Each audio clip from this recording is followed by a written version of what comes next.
Say you are listening to Wrestling with Savage, the best podcast in the history of podcasts. Pedigree, 1, 2, 3, proud to you live as a champ. A last ride straight to hell, a tombstone, a choke slam. Here to give it to you raw. This is Wrestling with Savage, SmackDown. Hold the title, this is Wrestling with Savage. Why?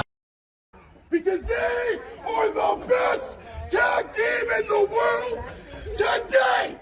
Woo! George. Wrestling with Savage. George, I think George just tried his resume for Tony Khan. I don't know for George. Huh? With Savage! But of course. Pedigree, 1, 2, 3, proud to you live as a champ. A last ride straight to hell, a tombstone, a choke slam. Here to give it to you raw. This is Wrestling with Savage, SmackDown. Hold the title, this is Wrestling with Savage. Why?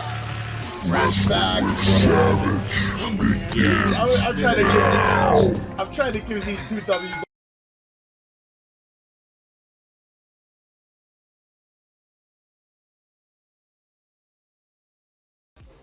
Thomas, I'm gonna have an open mind just like you. We're have. live. On We're this whole live. perspective. It's Wrestling with Savage, and Jay can't stop talking because he's on fire tonight. He's upset. He's fucking. Let me bring in my mic closer to make sure everybody really hears me tonight, because tonight is a special night. Tonight is the beginning of the MJF, the Maxwell Jacob Friedman dynasty. In my opinion, the new golden era of professional wrestling has dawned upon us, and it started off the right way. It's a test.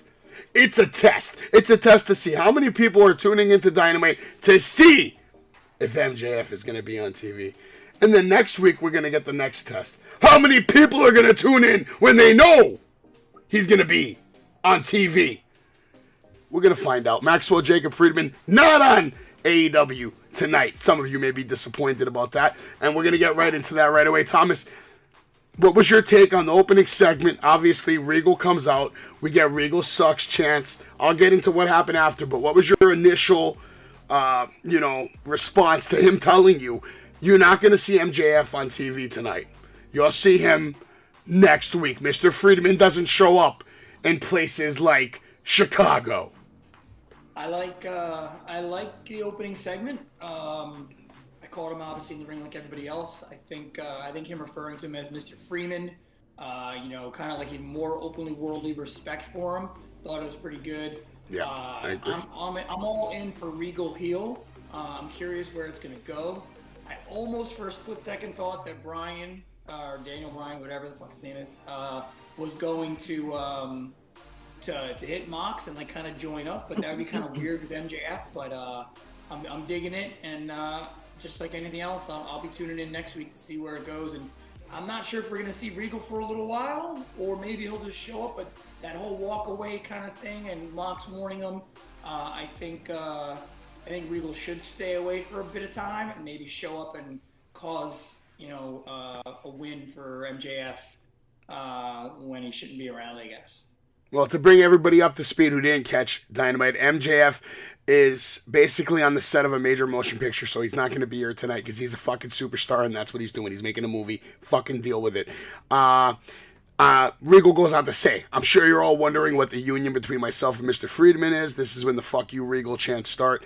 He says a few weeks ago he sent an email to Mr. Friedman, and next week on Dynamite, the devil himself is going to basically show up. The new world champion will be on Dynamite. Moxley then comes out. Wild Thing coming down, has a mean mug on his face. He, looks very upset, chanting, "You fucked up, Regal." Basically, like, you fucked up. Moxley's gonna get you. What will Moxley do? Nothing, because here comes Bryan Danielson putting himself between Regal and Moxley. Says, "Hey, Moxley, he did a bad thing, but so have you. So have I. We've all done bad things, but this guy is hurt. He's got a bad back. He's got brain damage. Like, leave him alone, please." He's begging, saying he's sorry. He got on his fucking knees, pleading for Moxley to listen to him. Bryan goes on and on about how the two, helped each other. Regal helped him. He helped him. Regal basically helped him get over his father who passed away and made it so that he could love him for 10 years, I guess, before his dad passed away. Trying to make the promo get real personal. I didn't take it that way. It felt a little like too fed. And I was also wondering myself, you touched on it, Thomas. It sounded like Bryan Danielson's going to turn on Moxley and probably join in with William Regal. We obviously know where his alliance stands. So one question I want to ask you, Thomas, before I go to Jay about the whole situation. What do you think Regal said to Moxley in that email? To you mean MJF? Yeah, he said that he sent an email to MJF and that the audience was not privy to it, but they, next week, Maxwell, Jake, or Mr. Friedman would tell you all about it next week. If I'm booking it, I'm guessing it's that he sees him as the future. He sees a little bit of himself in Max, except maybe he's going to push him even more talented, etc. Kind of like an Emperor / Vader kind of thing, almost. But Vader in this case is actually really a heel. I kind of see where he's going to hype him up, saying he is the future, he is it, and he's exactly what he's looking for, and he more or less sees someone like in himself. Okay, and Jay, I want to go to you now. Tell me what you thought about the whole thing, but particularly, I want you to get into what did you actually think about Moxley even being on TV? Are you okay with him actually just coming right back and getting into the mix, or did you want to see him take a little time off? First of all, first things first, shout out to everybody here. Happy Thanksgiving Eve, guys. What's going on? Gilch, Anthony, Tom, Savage, always good to see you guys. Happy Thanksgiving, everybody. I agree. I'm going to go with Tom on this. I kind of liked it. I was disappointed as you guys. I had a stunned face. I was like, I can't believe this guy MJF is not coming out tonight. But I do love Regal. He's a real man. Let's not get that right. He cut a hell of a promo. He comes out. He's like, what is this, Chicago? Yeah, I was buying into it. Chicago was buying into it. I loved it. I even loved when Moxley came out. And I'm not a Moxley fan here.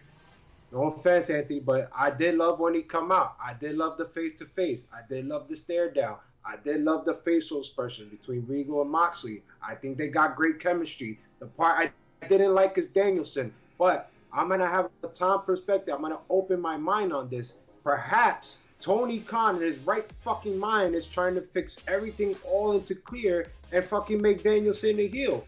It's the perfect thing. Danielson was on a fucking, NBA Jam on fire type of shit when he was a heel. He's cutting hell of matches no matter who the fuck it was. I would love to see that happen. I would love to see everything get fixed. So I'm hoping that's the case, but I did like it with Tom. I'm not going to lie. I did like this set. Didn't bother. Moxley got on the mic, and he only said a couple of words. And Anthony, I'm going to go to you next because you're the Moxley guy here. We know you love him. You would bleed for him. You would die for him. You would take a chop for him. Maybe you'd even get hit by a fucking car for him. I don't know, maybe. But he says, no. Regal, run far away as you can, never come back, turn around, walk, and keep on walking. So do you think... And this question is open to anybody real quick before we get into Anthony's take. Do you think we don't see Regal for a long time? Or do we see him next week walking right alongside Mr. Friedman? Anybody can take that question, including Anthony if you want. Well, Anthony didn't watch the fucking show because his power went out, so he doesn't know what the fuck's going on. He really needs my takes so he can know what happened. Well, now that you know what happened, right? And now you know MJF wasn't on the show. How do you feel about that? And how do you feel about Moxley not taking a vacation? I'm going to just say Moxley's a hard fucking worker. The dude is a hard worker. He is incredibly pissed off with Regal. I'm going to say this now. I think there's going to be another Mox MJF feud that's going to go into the next pay-per-view.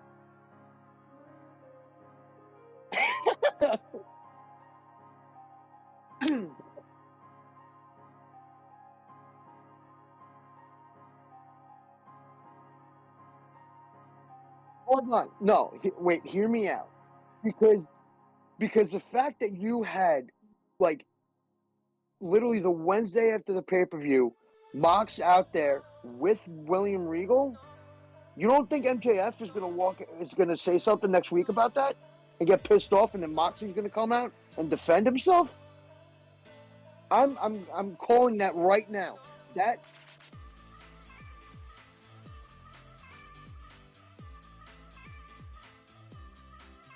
Yeah, but he'll keep him at he'll keep him at bay, but it's either going to be how long.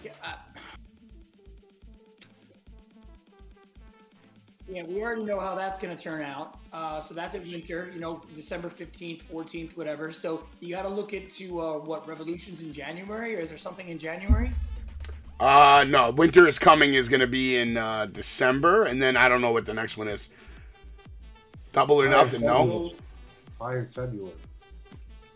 What? No, what's before Double or Nothing?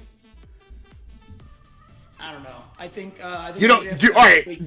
do you guys think MJF is going to defend the title on Dynamite, let's say, in the next 8 weeks? Hope not. No. Okay. He never fought on Dynamite. He hasn't fought. How many matches has he had on Dynamite the last year? Yeah, but there weren't people coming after him for matches left and right. Now that he's got a title on his shoulder, there are theoretically going to be more people chasing him down for a title shot.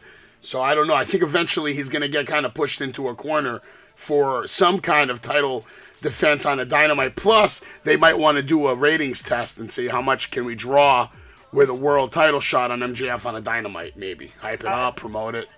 That's fine if it's like a Battle of the Belts Dynamite or like a Grand Slam. Yeah, it would be a special kind of Dynamite, not a normal Dynamite or anything like that. All right. How about you, Gilch? You got anything else you want to add to William Regal, MJF? Moxley, Bryan Danielson? Regal, heel Regal is just, it's just epic instant heat wherever he goes. He's so fucking good. I was angry. Like, I heard that he wasn't coming out, and movie or not, I kind of like was annoyed, but my head into my phone was like, this was the night, this was the pop, and it's just, it bothered me. This was a strategic move to build and keep heat in Chicago, because Chicago will never forget that MJF did this to them, that he didn't show up after he won the title. Next time they come in Chicago, he's going to get booed out the fucking building. Man. He's going to get booed out the building. And it's also overall strategy. Fuck you. Thank you. Fuck you. You heard him in the scrum. Thank you. Fuck you. He doesn't give a fuck about you. That's his gimmick. Fuck you. Come again. Let's get into the interview right now. Renee with Limitless Keith Lee. Renee wants to know where Lee's head is. Where his head is at with Swerve. Swerve actually walks in on the interview. Lee says, choose your words wisely. And then Swerve basically puts his hand over the camera, says, let's talk. And I'm going to go to Thomas. What the fuck are they even talking about? Let's see. If I'm Mark Henry may say on Saturday, if I'm Keith Lee, I'm punching him right in the face, because I think Mark Henry would do that because he got hit and all that stuff.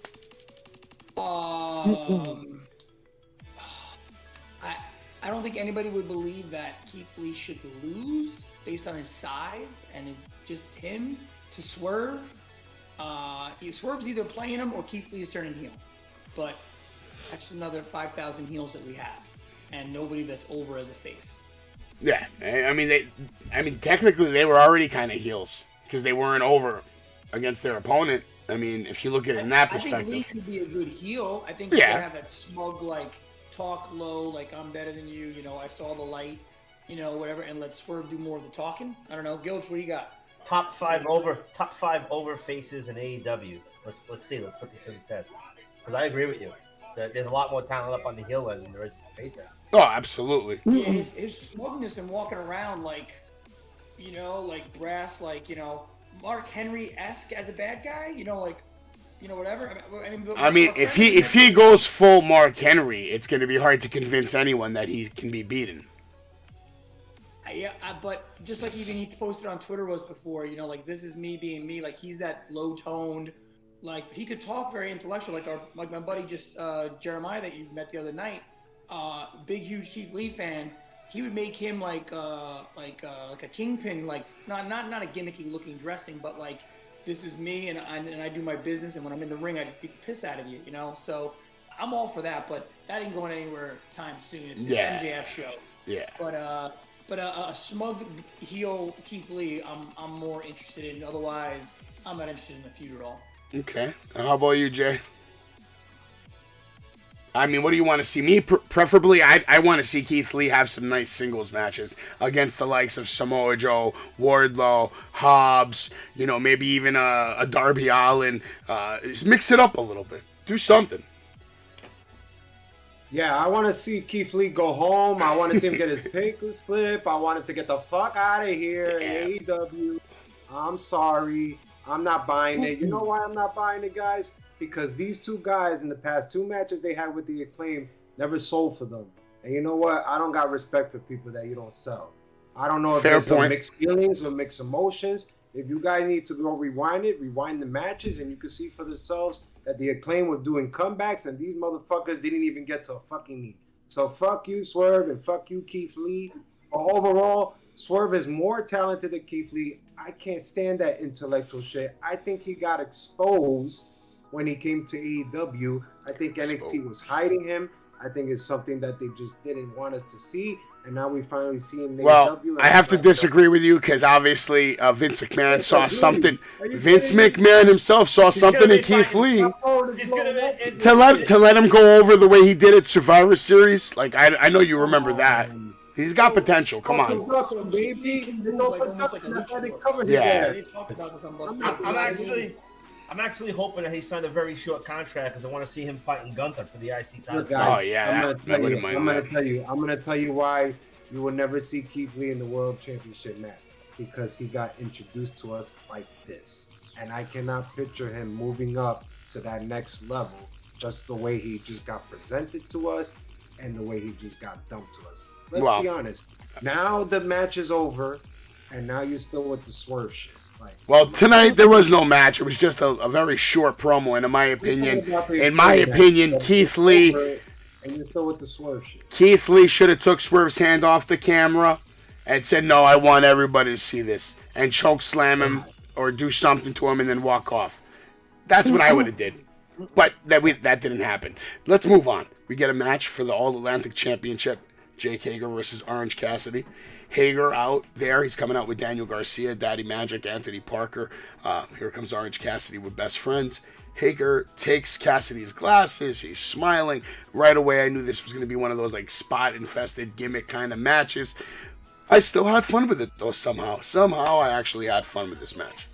There was a hat spot that they did in the beginning that, I wasn't really a fan of that. But then it started picking up. Eventually, Hager starts hitting some real moves.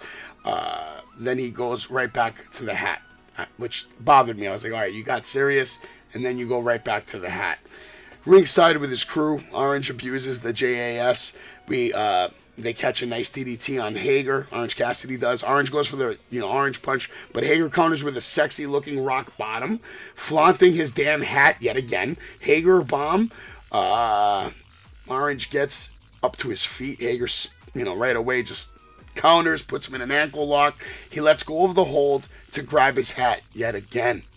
Orange hits the orange punch and he's able to roll up Hager for the 1-2-3 and retain. Thomas, what did you think of this match, real quick? Did it do anything for you? I didn't pay much attention to it because there's no way in hell Jake Hager, in real life, he would kill him. In pro wrestling, he wasn't about to win because there's no build for it. If there ain't no build in the match, I'm really just pretty much just checking out on it. You kind of knew what you were going to get with Orange Cassidy, and I like him as a talent. His kick, and whatever. And they're playing up to Jake Hager with his hat or whatever. That's kind of his shtick now. And I had no interest in it. Well, you didn't have interest in the match, but I know you had interest in what happened after the match when QT Marshall came out, who, by the way, according to some of the commentary team, he's a piece of garbage. He comes out saying he has unfinished business with Orange Cassidy, and then, out of nowhere, House of Black returns. They destroy everything in the ring. They destroy the factory. They destroy Best Friends. They're all victims to the House of Black. They even take out security. The cameraman actually fucked up a spot where they were throwing somebody off the stage, and then he switched to something else, and that really annoyed me. But other than that, they did look strong. But what are they here for? The best part of the night was the Dante's Inferno pile driver between Buddy Murphy and King. That looked awesome. And we also got like a line from Malachi Black saying, "House of Black, please rise." But that got a pop. It sounded like it got a pop, but they didn't show like a shot of the crowd to actually see if people were actually rising. What did you think of all this? And where are they headed with this? Is he headed for a title? Are those two, Buddy Murphy and King, is that maybe their new tag team finisher? I'm all in on the House of Black. I loved all the characters. Met 2 out of the 3 of them personally in meet and greets or whatever. Really nice guys. But as far as character-wise, they're doing their best work with Julia Hart. You know, she's going well into it. As far as her character development goes, they are a better version of the Judgment Day, and they were there first. You know, everyone rises for House of Black and not for Judgment Day. They're doing better with Judgment Day. It's not our topic, but we all know we all see the. Well, the comparison's there, undeniable. I'm all for House of Black. Okay, and Jay, what's your take on the match, and then of course the House of Black? And do you rise with the House of Black? First of all, I love the belt. I think it's one of the top belts they got. All Atlantic. I like it better than the TNT. It does look better than TNT. I will have to agree with Jay on that. So, I don't know. The last time I checked, fellas, Japan's not in the Atlantic. I think it's just because it has all the different. I don't know. Geography was a good sport, a good subject of mine, and I'm not a professor, but it's. You got to tell me a little bit more about it. You got to give me a little more credibility. All Atlantic, Exactly, and you know why you feel like that? It's because the way they disrespected this belt. It's been disrespected since day one, and it hasn't really been shown. But I give kudos to Tony Khan for actually showing it to us at Dynamite instead of on fucking Tuesday nights when we don't watch it, or on YouTube. So I got to give him kudos to that. But let's face it. Jake Hager, what does he bring to the table?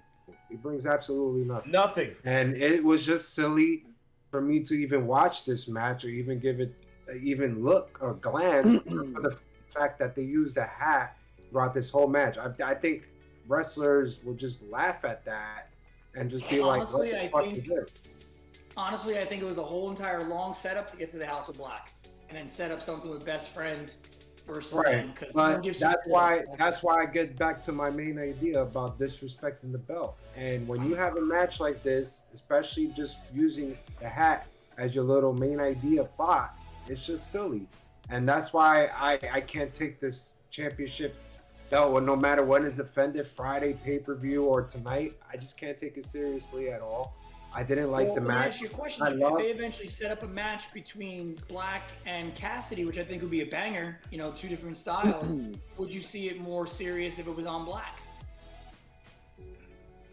If it was on Black, we would have a different conversation. But at this point, look who has it and look how he's being booked. No matter if you love him or hate him, just look at the way he's being booked when he's defending this belt against the competitors. It's just ridiculous. And Jake Hager, no offense, he was a former champion. I don't even know how, but what does he bring to the table? Absolutely nothing tonight. Well, I have to say, Orange Cassidy's numbers, his days are numbered as champ. Malachi is coming for that. I love the House of Black. I think it was the rescue, and kudos to that. But let's see where it goes. I'm not going to get too hyped because I'm afraid of the booking, and I don't even know where to put him. Just for the fact we got Elite versus Death Triangle, so it's really hard for me to book him right now. So let's see where it goes. All right, and do you have anything to add to Orange Cassidy, House of Black, Jake Hager? Try to keep it under a minute and a half so we can tight schedule here. We don't have a producer, so I got to produce. I'm gonna say this. A lot of people were saying on the internet, social media, oh yeah, they're gonna be going to WWE. Who? No, they weren't. House of Black. House of Black, yeah. Oh, yeah. Okay. Lots of rumors. That, but I loved. I'm not a big fan of Hager at all. I saw the highlights of the match on Instagram, and I'm like, yo, this guy is so goddamn green. Like the way Tony, you got to get him out of JAS. I want him out of JAS and I want to see what this guy could do as a solo. Have you watched any of his work in WWE? Because he's definitely not green. I mean, green is kind of like a fucking like pretty. No, just the way he's being. You mean he's being booked like he's green? Yes. Okay, that makes more sense. Gilch, do you agree with that? And what do you think of this whole night match? Orange Malachi, do you think he's taking the title of Orange Cassidy? I fucking hope so, bro. Okay. I've had enough of Orange Cassidy every fucking week.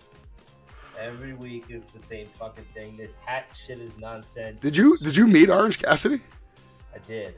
I I told him, hey, nice to meet you, Orange. I love you. I'm your biggest fan. Which was a fucking lie. It was a lie. Hey, you told Bret Hart he's still the champion in your eyes. Well, I look at him as a champion in my eyes, though. That's not a lie. He's one of the greats. He is. I didn't tell him what I really think about the fact that he, cried like a big baby. And CM Punk is the reincarnation of Bret Hart. Because Punk screwed Punk. Shout out to Chicago. Shout out to all my fans in Chicago.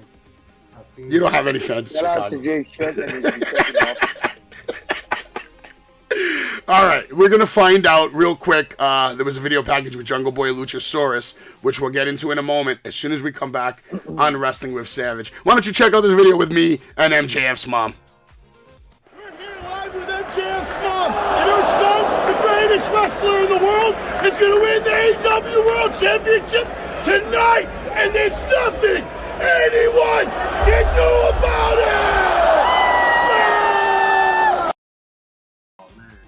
All right, we're back, Wrestling with Savage. Yes, that was a nice video that I took with MJF's mom at Full Gear. Speaking of Full Gear, Thomas, what was your favorite match of the night? And tell me about, real quick, and give me your 2-minute Full Gear recap, buddy. Full Gear recap. Nothing better than seeing Jericho's entrance when you're live. You get into that because Jericho can do anything and the crowd will sing for him. I like the fact that Jamie Hayter went over. MJF capped it all off. And yeah, I mean, it was good. It was long. I mean, we could be here forever talking about that. It's a little too long. You definitely lose the crowd after a period of time. Too much of a pre-show, which wasn't much of a pre-show, but I thought it was good overall. I think it was a great experience, and more importantly, to those fans out there that are watching are going to catch this glimpse, never accept no for an answer. And when your ticket stub says something, make sure you have some good friends, Gilch, to give you some stubs on your number, and you just keep on walking until you find a floor seat on the ground, because that's exactly what I did. So my $400 tickets were that by the time I was done. So. It was good. Well, don't forget the friends that gave you that inspiration, though. Yeah. Yeah. You can close that, man. That's right. That was a good night, though. It was a lot of fun. Full Gear was awesome. We got to see a cool match between Jungle Boy versus Luchasaurus, which was the first match of the pay-per-view, and it was actually awesome. Jungle Boy killed it with that elbow drop off the top of the cage, had an epic moment.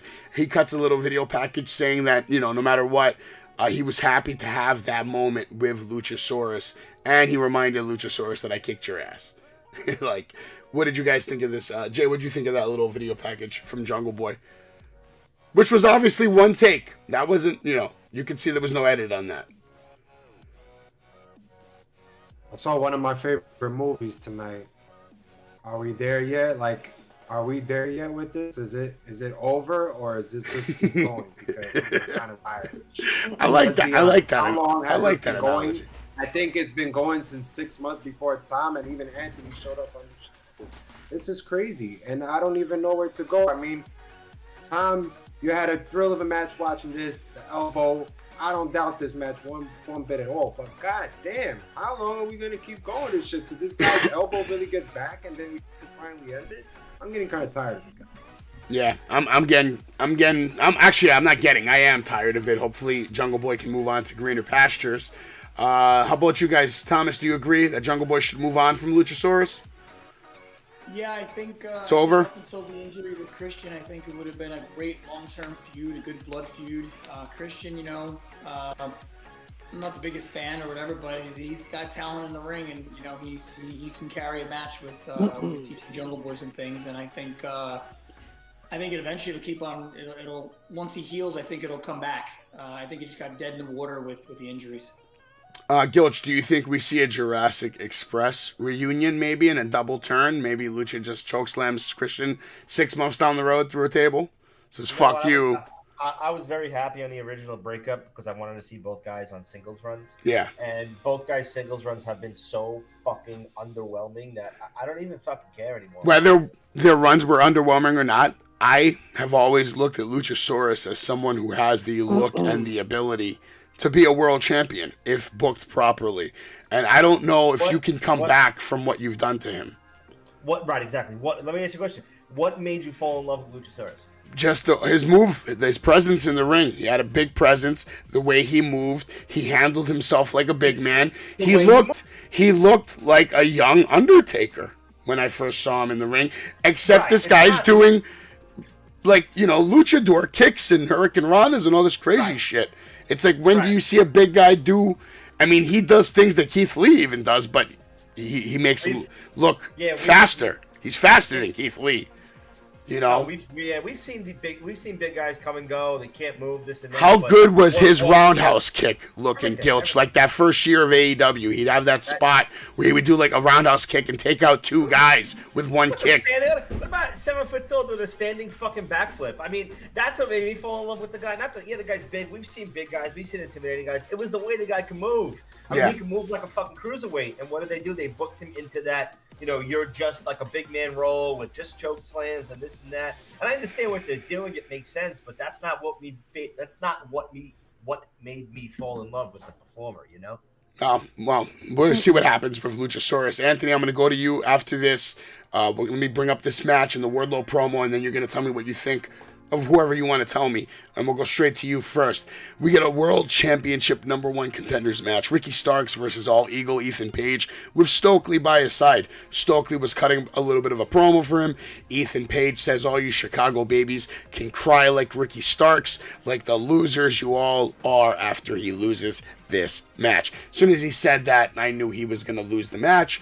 And that's exactly what happened. Ricky Starks with a big spear, but, it looked like he took more out of himself because he had wrap all over his body, his shoulder, his ribs. He was all taped up, and he was selling the whole match very well. Ethan was working that spot the whole match. He took notice of the pain. He was working the angle, working the gimmick. Shoving Ricky into the barricade. Then they take us to break. Back from break, we see Ethan still working on Ricky, who misses a clothesline. Starks goes for a tornado DDT off the rope, and Ethan was able to counter very well. Stokely got ejected from the match. Now Starks lands the tornado DDT. Kick out by Ethan. Moments later, Ethan lands a nasty power slam. Page with a high boot. Nice roundhouse kick. Starks lands the nasty spear. Another spear. 1, 2, 3, and Ricky Starks is your winner and your #1 contender for the AEW World Championship at Winter is Coming. So, Anthony, how do you feel about Ricky Starks being the guy to have the first program with MJF? And if you want, real quick, you can tell me what you think about Jungle Boy Luchasaurus and if they should stay together or break up. Okay, Ricky Starks, about fucking time. That dude has been looking so goddamn good that it's impressing the shit out of me. And I'm gonna say it. He is. I know I'm gonna get shit for this from everybody, but I see an Attitude Era Rock, but slightly half the size, but yeah, I see it. Yeah, but He has a charisma. Yes. Yeah, charisma's there. Absolutely. Better. Thank you, Tom. But, and the whole Luchasaurus thing, again, when is it? I'm with Jay on this one. When is it going to end? I'm over it. What? Yeah. I'm over the feud. Either put them back together or keep them separate. I agree with you. Gilch, how about you? Ricky Starks, baby. I'm glad to see him have a match on Dynamite. Look, we know he's out. You know, MJF's obviously not dropping the belt right after he wins it, but I am super glad this guy's going to get the main event of fucking pay-per-view. We've said it for months. This guy is a fucking superstar who's just being booked kind of mid-ish. And, I'm glad that at least, like you said, at least he'll get his time in the ring, and hopefully off that he can continue to build momentum, big matches weekly, and we'll see where it goes. Well, listen, what I love about MJF being your champion is he's going to screw over every single fucking person he wins, which in essence sets up a future storyline for all of them down the road at any time, because they can always have a reason to want a rematch. You never beat me fair. You son of a bitch. 2 years ago we fought. You never beat me fair. There can always be that reason for a new feud to start out of nowhere, and then you never know which guy is going to be the guy to eventually take down an MJF, a Darby Allin, a Ricky Starks, Chris Jericho, Kenny Omega. I don't know. The list goes on and on. Thomas, how about you? Ethan Page, Ricky Starks. I've been impressed with, Ethan Page as of late as well. So had some good matches, some good finishes, but not his time. My biggest thing is that if I feel that something's just inevitable, I really kind of check out. It's just kind of the way I am. I'm not invested in every single match. I'm not looking at it glued, oh my God, I got to watch everything about the show. If I just know that it's inevitable or whatever, or I just don't care about the characters, I'm not going to watch. In this case, you kind of knew the Stark was going to win because there's no way Paige was going to fight MJF. But the adversity and coming back as the underdog, bandaged up, taped up for Ricky Starks, I think tells a good story. I think it'll lead to a couple of different false finishes, but I think obviously MJF with some cheating will win that. But I think it'll elevate Starks as far as a contender, and will make up for getting squashed by Hobbs, which kind of rightfully so based on size. I like All Ego. I think he's being underutilized as well. But there's tons of talent that aren't even on television that aren't being utilized. Well, yeah, there's plenty of time for him to have a run too. He's still super young as well, and I think Ricky Stark's time is now for him to get a little shine. Jay, what say you, Jay? Give me that hot take on Ricky Starks getting the spotlight at Winter is Coming up in December. First, I'm going to get a lot of heat right now. I'm going to get a lot of heat because this was the wrong decision. I'm going to say this once again. This was the wrong decision to do. Why? I'll tell you why, everybody, because it's just leading for him to just basically get buried. Why are we just going to all of a sudden put Ricky Stark, who was on Rampage, I don't know, for goddamn how long, maybe a month, maybe 2. Now you put him on Dynamite in this tournament, you make him win, and then he's going to get buried by MJF. And then we'll never see Ricky Starks, and then we'll see him in the mid. Well, he's not going to get buried. He's going to get screwed. He's going to lose, not get buried. Hold on. I told you I was going to get a lot of heat before I started this. No heat. Back up. Hold on. I'm trying to make that as quick as possible. I did say I was going to get a lot of heat on this. But I would have loved Paige to come out of this. And I'm not a Paige fan, but it would have made sense with MJF leading to the firm to finally finish that once and for all. That's what I was looking for in this whole match. It didn't happen. I'm disappointed. And now I still have a question mark on the firm MJF. Am I going to get my answer next week? I highly doubt it. But this would have been the perfect answer for Winter is Coming, I think. I don't think you should take a top star like Ricky Stark. And I told you guys, I don't see him as an AEW star. I see him as a WWE star in the show tonight. That's fine. So, with that being said, I'll end it as that. Back to you, Savage. Hot take. All right, now we're going to get into a Jade Cargill promo. Basically, Mark Sterling was doing most of the talking, telling Kiana Hogan she has to sign a paper saying that she failed to do her duties and that she is her services are no longer required by Jade Cargill and that she is fired. Real quick, does anybody give a shit? Otherwise, I want to move into the best of 7. Real quick, I think it's going to lead to a program with Kiera Hogan. I'm intrigued. If you don't know, now you know. I'm curious on what the status of Tasha Steelz is in Impact, because when she was on Busted Open, she was talking about her contract. I think she'd be a great tryout fit for WWE. But on a side note, assuming that she may be available in AEW, I could see Fire and Flavor teaming up again. Amazing wrestler. Love the match when she took it from Mickey James. Love that. So Okay. I guess I'm guessing Velvet Cake, whatever the hell her name is, was Velvet for a period Cake. of time. Whatever. Batter. I don't know. I don't care. I don't care for That should be, Tom, that should be your name. You should hit her up on Twitter. Be like, you should change it to Velvet Cake. Yeah, that would go over well. Yeah. So I guess she was out for a period of time, maybe injured, and now they got her back in the mix. They don't want too many baddies going on there. But I could see where she'll get a pop for, maybe the audience will care if they build it up. But they definitely got to build up Kiera Hogan to be taking anything seriously besides cricket. I love me some Jade Cargill. I don't think she's losing her title for over another year and a half. And by the time it's all said and done, I think she's going to turn into a hell of a wrestler. And that's what I'm hoping for. I guess we're going to have to wait and see. Time will tell. Now let's get into the match, which I know Gilch is probably, I should just let him take point on this. It's the super kick party, right? You got your entrance again. Wayward Sons, all this. It was beautiful. Best of 7 series. The Elite versus Death Triangle.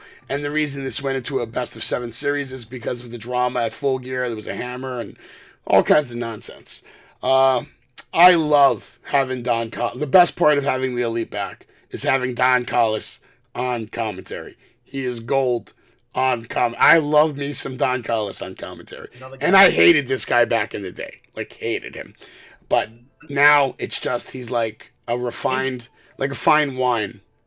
You know what I mean? Instant fucking, just like Regal, instant fucking heat no matter where he goes. No matter what Some guys, it doesn't matter. They can come out and say, hey, I love you guys, and just boo. It rains boos down. He's just one of those guys. It's instant heat wherever he goes. The only thing I love more than having Don Collis back in commentary is having Kenny Omega back on TV, man.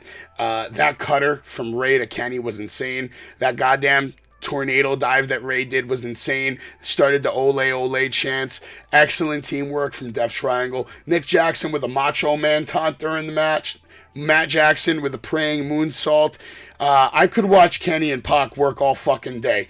Fuck CM Punk chant start. Someone like me out there making sure that chant got started. I would say about 10% of the arena was chanting it.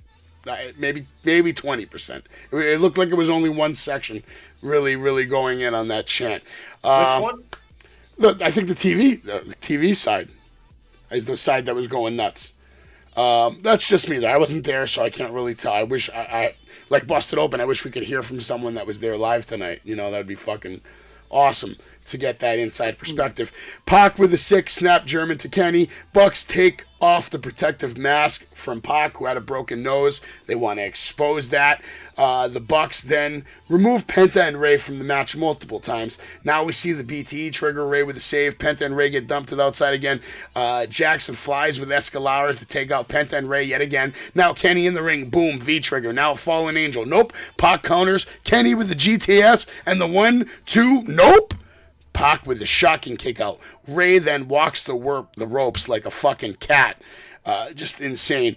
Kicks Nick in the face. Ray takes out Kenny. Now Pac with Matt. Matt with a low blow on Pac. Matt now has the hammer. Penta has his own hammer. Cracks Matt in the fucking head. And Pac with the 1, 2, 3. Death Triangle retain. And they go up 2-0 in this really fun match. Well, what did you think of the match? I had a fun match. It was a fun match.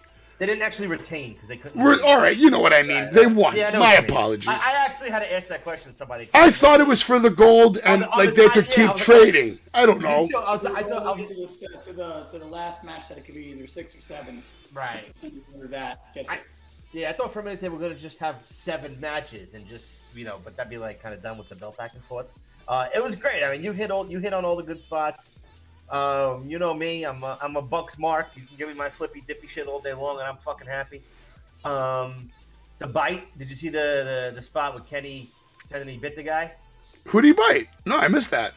Yeah, he was in close, and he kind of pretended he bit someone. That was obviously, we know who that was meant for, as well as the what was the other Punk spot? Help me, my brain is fried. There was something else with Punk. What do you do? I know he did the GTS. Oh, the GTS, yeah, GTS. I can't forget it.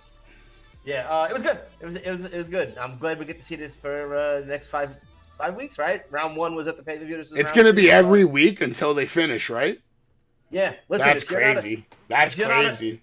if you're one of these like anti-flippy dippy shit guys and you're a Bucks hater, like that's obviously not going to be a fun 5 weeks. But I am looking forward to it. I'm looking forward to it. I think they make magic in the ring happen. Even though some of it can be repetitive, I think they're talented enough where they can change up their move sets from match to match, or at least have different vibes each match, or different matchups. And I think they can make it interesting. Thomas, what'd you think of this match? He doesn't look happy. I want a mixture of. I'm more excited to see, although I'm not going to watch it at 4 o'clock in the afternoon on Friday. I'm more excited to see Top Flight versus FTR with the mixture of the match. You're going to get a little flippity action, but you're also going to get typical OG FTR fists and all that kind of stuff. Midnight Express-esque. I like those type of matches and actually the rules being adhered to.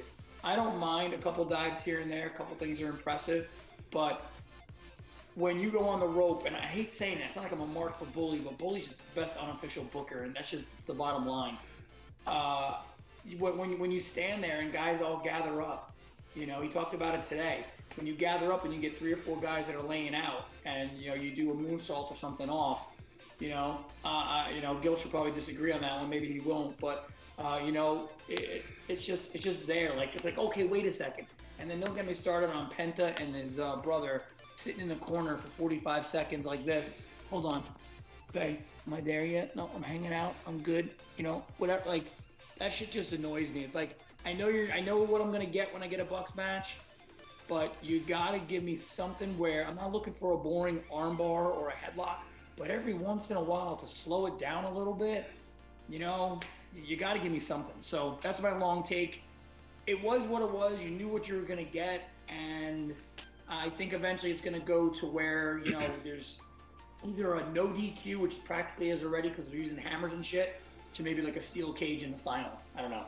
Now, I've come to expect the flippity-floppy and the scripts and the spots and the spot fest and all this, but I take it in kind of grain of salt, like kind of what Jericho said.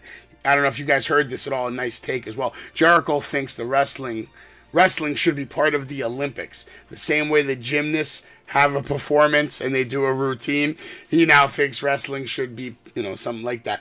Interesting take. I don't know if I agree with it, but the only thing that's going to annoy me about this is it seems like they're setting it up for someone to turn on the other side. It's the brothers, or it's going to be Pac and one versus the other. I just hope we don't get all these fucking matches with acrobatics like the whole way, like fun, exciting matches to watch, and then match 7 they win because of like a turn with like a weapon, something. No, I think they're talented enough to mix it up. Hopefully they're smart enough to mix it up and change it. Have one match be more submission heavy, slow paced, different matchups.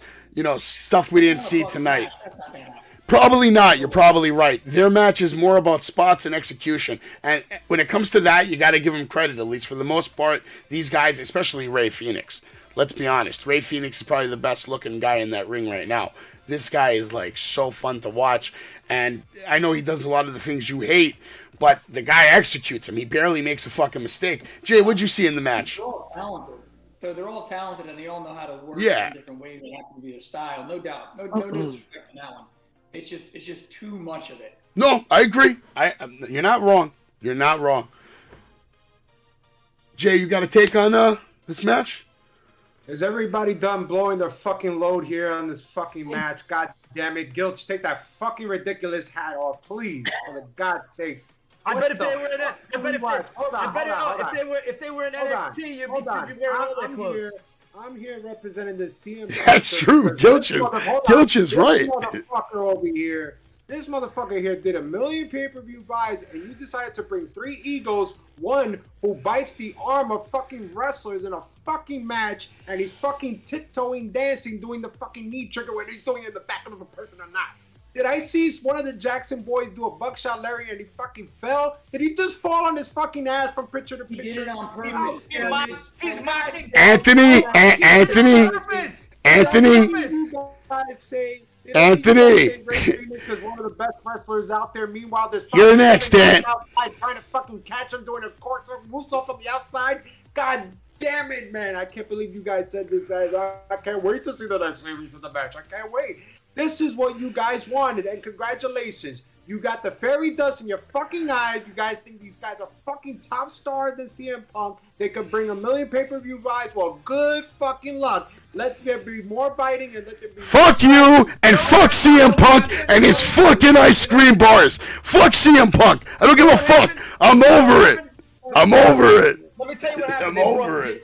They brought back a guy who's maybe one of the best wrestlers in the world, who CM Punk in his fucking prime couldn't hold a handle to, couldn't hold a fucking candle to. CM Punk was relevant for a couple years. He's been a fucking loser from that. No one likes him. Everywhere he leaves, it's his fucking fault. It's fights everywhere. It's scorched earth. Fuck him forever. Yeah, I say this. Hold on. Jay, hold on. Jay, hold on. I'm going to say one thing, and then I want Anthony to say whatever he has to say, because I can see him boiling over there. The only reason CM Punk is even fucking famous, the only reason CM Punk is even famous is because John Cena did the fucking job for him. If John Cena didn't do the job for him, CM Punk is just like everybody else in the fucking locker room. That's just the way it is. CM Punk did not have what other guys had, and that's why he never had a main event match. That's why it wasn't a triple threat match between Punk, Cena, and The Rock, because Punk just didn't have the right attitude. He bitched and he cried too much, and Vince McMahon doesn't like it. If he's such a draw, that made sense compared to the elite versus. Come on, this We can't. No. Let Anthony. I gotta shut this down. I have to shut this down, or we're never gonna finish the show. It's over. Anthony, give me. Jay, shut the fuck up. God damn it. Anthony, what's your take on this, real quick? I'll just wait in the corner. That's what they keep fucking doing. How about this shit? Wait in that corner until CM Punk gets signed by another wrestling company. You're gonna die in that corner. I'll just wait here till you do the hooks or moose on. I'll catch you. Can you let Anthony say something now? This poor kid's been over there for 10 minutes. We're listening to us. When you get the Luchas and the Young Bucks in the ring together, I'm an absolute fan of it. Those four guys know how to put on a match. And then you throw Pac and Kenny into that. Look at Jay. Goddamn shirt, Jay. All right, well. No, you know what it comes down to? Punk is such a draw. Let's see. I'm on mute. Everybody got hit with fucking Yo, Tom, we have to make a rule. No CM Punk. Let's see all these wrestling companies throwing money at him now. He should be signed within days. He's such a draw. He's a draw, yeah. This guy All right. to a wrestling company, and All Impact should give him the whole company. Yo, I know how to get Gilch to get going now, man. You just gotta talk about Punk, and he's ready to fucking go. Let's get into the interview with Renee, saying that Thunder Rosa has to drop the title. Britt comes out, she talks her shit, and then this sets up a tag team match. Tay Mello and Anna Jay versus Sky Blue and Nightingale versus Jamie Hayter and Britt Baker. Honestly, it was a very fun, fast match with some decent spots from everybody involved. I liked it. It was okay. I'll go to you, Thomas, first. What do you think about Thunder Rosa having to drop the title, and what do you think about the match? I want to know how Tony Khan fits in the time to listen to Busted Open to get Bully's takes, because he's not, on the Bully fan wagon, but he sure loves his ideas, because Bully should be the unofficial Booker of the Year. I said it before, I'll say it again. The man's a genius. I don't give a shit what anybody says about him being quote-unquote old. Yeah, I think the interim title was stupid. They said today about, maybe 30 to 45 days max for having something like that. I agree, but if you're out for a period of time where you can't defend it for months, then you get stripped of it or whatever, but you come back and you're the number one contender once you're there. So I think it'll be good. It'll be interesting to see where it goes with it. I could see where Britt's gonna possibly turn on Hayter. Yeah, that's what all this is about. Or cost her the title. But I can see that. Yeah, I can see that. Or Bo's better for Baker versus Thunder Rosa. I think you can do some good business with Hayter versus Britt. But I'm intrigued. They're supposed to on Rampage. Is anybody surprised we didn't see Saraya tonight? No. I don't think you needed to. I think that kind of set its own story. I think you're supposed to hear from Toni Storm on Friday. I think they got a disservice from her if they automatically, after the fact, changed it the very first night with Hayter. I think they listened, and I think they took some ideas like they always do, like everybody does, from Busted Open. So I can agree with you. I think one got shafted on that one, but I also have not been into Toni Storm's character, and I don't think anybody was invested in it. Well, I think everybody's on the same page with Jamie Hayter and Britt Baker and all that. I think we all loved what we saw. Jay, we got your take on Monday about what you thought about the match from Full Gear, so we're not going to go into it again. And we do got to move on because we have an interview with FTR. They're, saying they're impressed with Flight Club, and Dax and Catch say we want you two to take over tag team wrestling in the next few decades. Flight Club then asks FTR to put up the Ring of Honor titles on Rampage. It's on. They shake hands. That's going to be coming up on Rampage. Then we get a segment with the Acclaimed. Chi-Town knows it's Acclaimed every Wednesday. Chicago, the Acclaimed have arrived. They're honestly just fucking over in every arena they walk into right now. Jay Lethal, Double J, come out, call them all ass clowns. Double ass, want to talk smack? I'll give you something to rap about. Me personally, if we get a Rap Sucks version remake with Jay Lethal and Double J out of this, I would fucking be a big fan of that. I think that would be hilarious. I think if these guys made music video for music video right now, because Double J has that in him. We know he can sing, we know he can dance.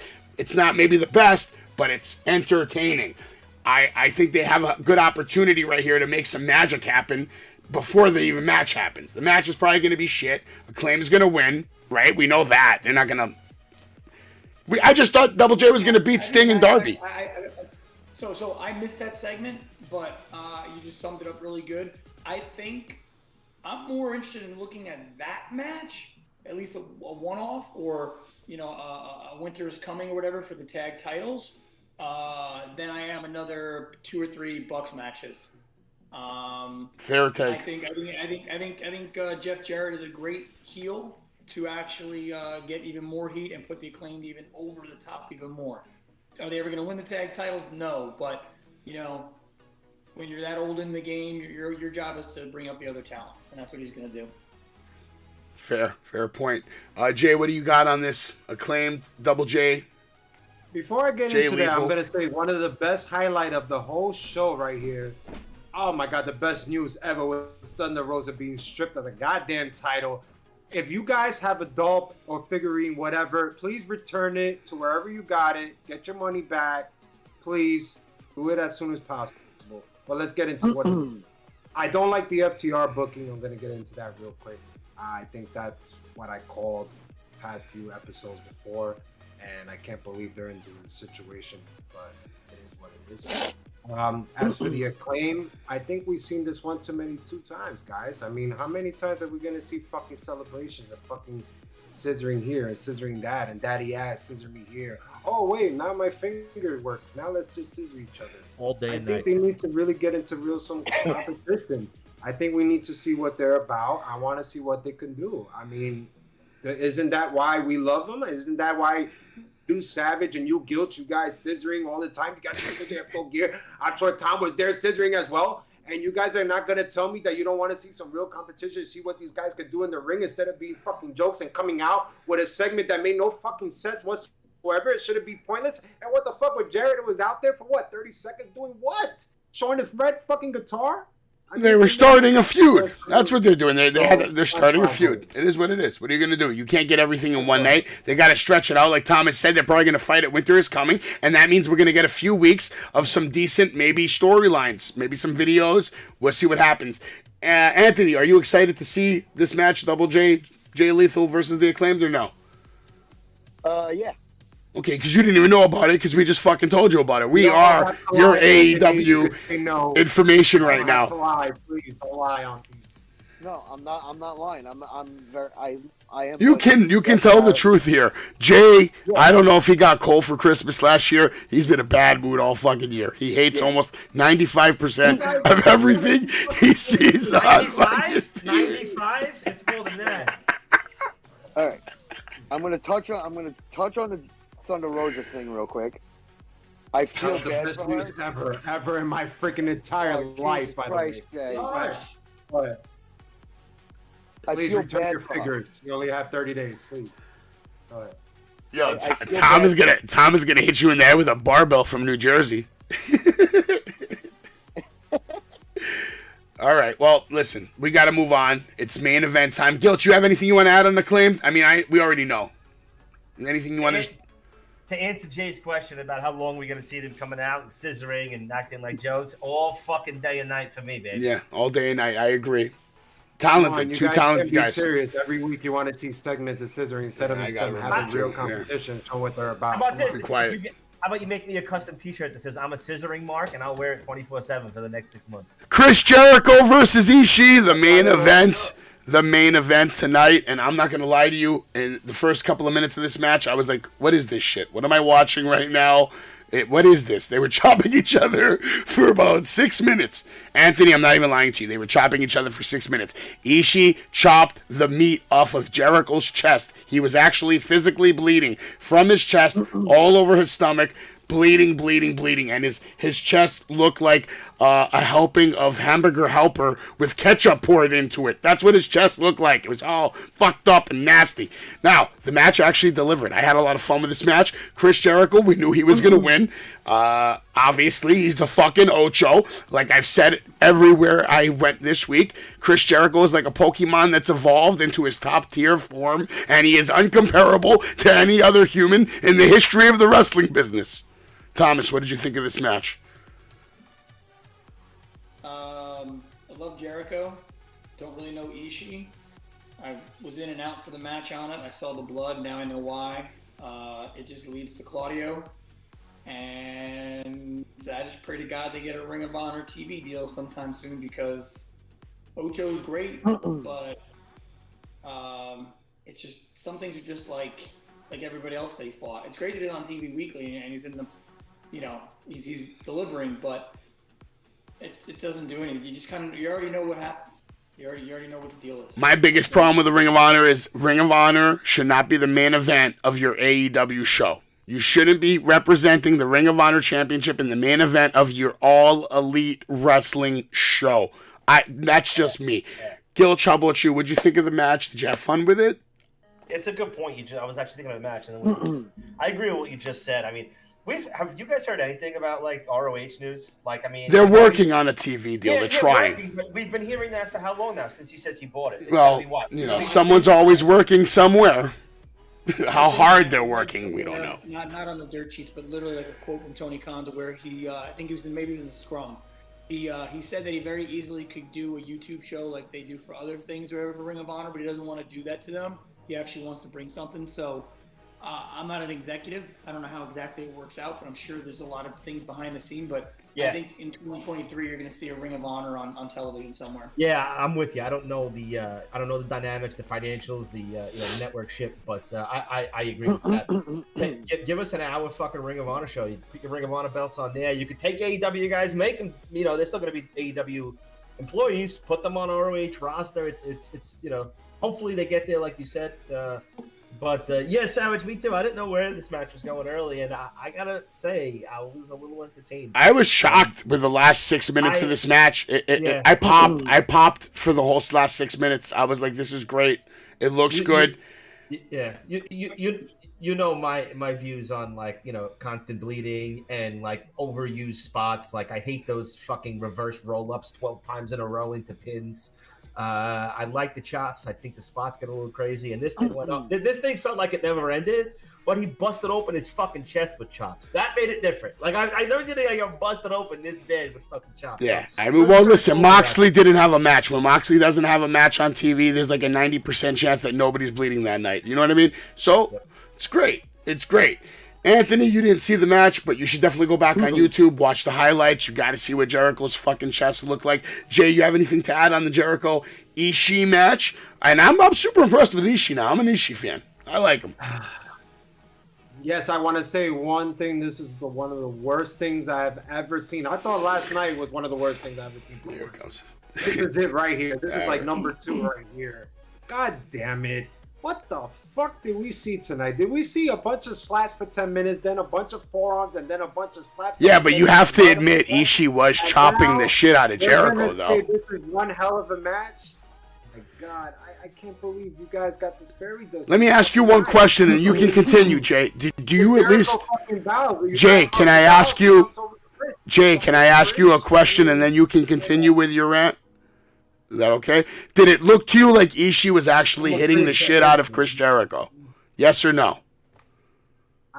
What was your question? Did it look like Ishii was legitimately chopping Jericho as fucking hard as he could every fucking time? I know you knew. First things first. I know you knew. I'm gonna end the show, Gray Thomas. After this, you're gonna love this one. You're gonna love it.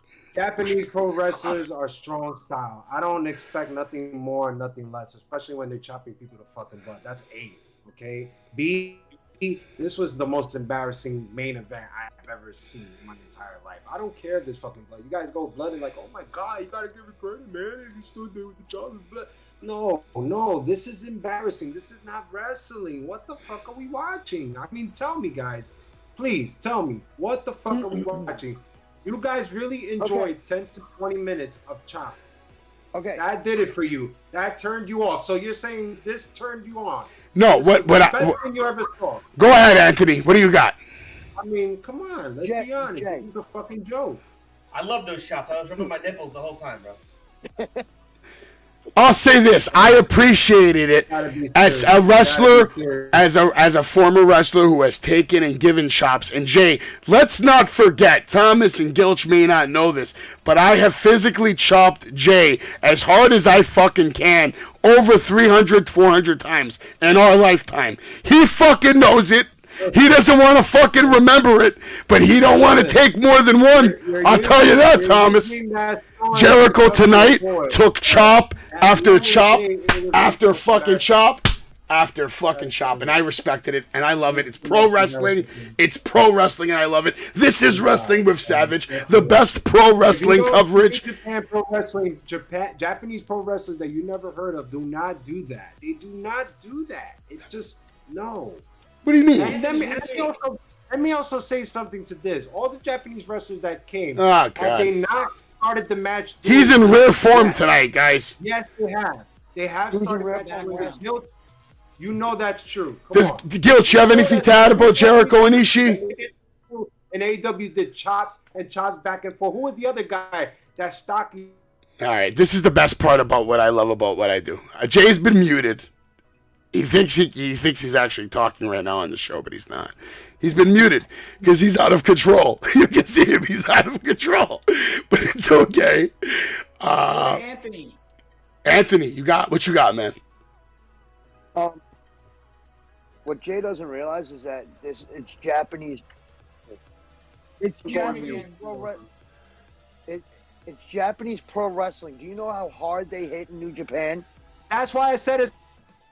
If you never watched New Japan Pro Wrestling, it's Japanese strong style. Of course, they're gonna beat each other and chest it to death. All I'm saying is we don't need to see it from Chris Jericho. It's embarrassment. God damn it! It's a main event on fucking TV.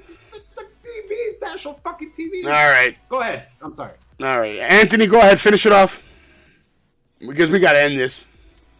Thomas is looking like he's gonna. Nah, go ahead. No, go ahead. Let him talk. Go ahead, Ant. What you got?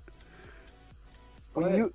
Those Jericho and Ishii, I don't even know how to say his fucking name. Ishii, yeah. Ishii. So you have Jericho and Ishii, two guys that have been in New Japan. They're hard hitters. Jericho, I'm gonna say it right now, I fucking love him. I've grown to like him better since he was in AEW. Well, that's easy. He's had some of the best matches of his career in fucking AEW. Yeah. Especially this year. He stepped it up. And he did, and he like all these Japanese guys that he's wrestling with, like he is showing his true, I feel his true form of the type of wrestler he is. No, he's the fucking Ocho, man. He's the Ocho, bro. It's perfect. I love it. The only thing I don't love is that the Ring of Honor title shouldn't be in the main event of AEW Dynamite. I'd rather have this match start off the night. You get the crowd pumped with a Jericho thing. They're going to have their 15-minute banger. People are probably going to chant holy shit if they see that match first, especially if he bleeds from the chest like that. It's going to really set off the tone. Then maybe Regal comes out, you do the whole MJF thing. I don't know. That's not what we got, though. I liked it. Gilch liked it. Thomas, did you like it? Are you giving Dynamite a thumbs up tonight? I'm giving Dynamite a thumbs up tonight. For me, it was the best show of the week so far. We got to wait for Impact and SmackDown. All right, Gilch is mid. About to throw up. It's mid, but it's tilted up. I had a good time. I had fun tonight. Maybe chatting in the Nation's Corner chat really helped me have a little more fun, be interactive. It's nice to see a community come together when there's a live show, communicating. I wish our community was like that, but we don't have one yet because we can't even start a show on time. But maybe next week, we'll see if we can start all 3 shows at 10:30 on the dot. We're going to really try our best to start doing that for you, the members of the Savage City. I don't want to say Savage. I don't want to say Savage Nation. I don't want to bust it open too fucking much. But shout out to Dave LaGreca, Thunder Rosa, Mickey James, Mark Henry, Tommy Dreamer, Bully Ray, Ryan, big host out there, Gabby. I hope everybody from Busted Open and everybody from Wrestling with Savage, Thomas, Jay, Gilch, Anthony, all you guys have a wonderful, happy, safe, incredible Thanksgiving filled with food and drinks. And like I said on my call on Busted Open earlier, don't drink too much because you might say something you regret and then you won't get a nice Christmas present from Santa. So, have a good time. One question if you guys want to answer before we leave. It was the same question Dave LaGreca asked everybody today on Busted Open. If you could have Thanksgiving dinner with 4 wrestlers, who would it be, Thomas? Thinking of this earlier. Off the top of my head, without thinking too hard, The Rock, Bully Ray, Vince McMahon, and easily throw a woman in there, but that's too obvious. I'm going maybe Killer Cross. Okay. And Gilch, how about you? 4 wrestlers you can have Thanksgiving dinner with. Rock, Jericho, MJF, and shit, I don't know. HBK. Okay. And Jay, what you got? Stone Cold Steve Austin, The Rock, Mr. John Cena, and the one and only, the only legend, Ric Flair. Okay. Anthony, how about you? What's your 4? Mox, MJF, Cesaro, Claudio, and Britt Baker.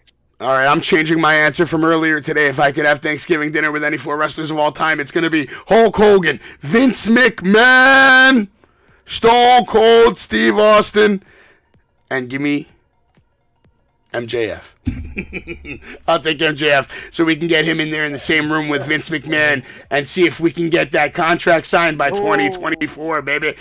MJF, future WWE Champion of the World, and I'm saying it right here, right now, on Wrestling with Savage. Everybody have a fucking happy Thanksgiving. Episode 129, out. Are listening to Wrestling with Savage, the best podcast in the history of podcasts. Pedigree, 1, 2, 3, brought to you live by the champ. A last ride straight to hell, a tombstone, a choke slam. Here to give it to you raw. This is Wrestling with Savage. Smackdown, hold the title. This is Wrestling with Savage. Why? Because they are the best tag team in the world today! Woo! George. Wrestling with Savage. I think George just tried his resume for Tony Khan. I don't know. Up for George, huh? We're Savage! But of course. Pedigree, 1, 2, 3, brought to you live by the champ. A last ride straight to hell, a tombstone, a choke slam. Here to give it to you raw. This is Wrestling with Savage. Smackdown, hold the title. This is Wrestling with Savage. What?